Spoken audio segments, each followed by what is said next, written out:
Hey everyone, welcome back to the channel. So in today's quick video, I'm going to show you exactly how to fix this type of GEAC error code 88, and I'm also going to explain to you what it usually means.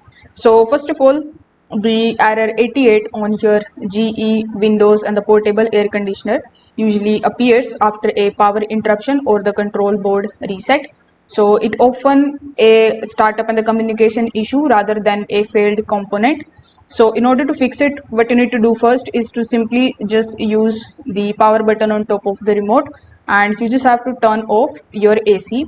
So when it is turned off, you need to also unplug it from the power outlet, and you need to leave it unplugged for about 5 minutes. Then you just have to simply turn it back on. After doing so, you can plug the unit directly into the wall circuit and avoid using any kind of extensions or power strip, as an unstable power supply can sometimes trigger the startup errors. Now you need to also turn the AC back on and wait for 1 more minute, and during this time the control board performs the self check, so don't press any type of buttons while it is starting up.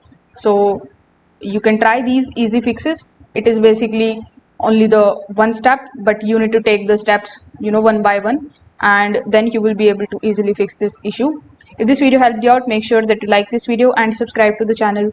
Thanks for watching.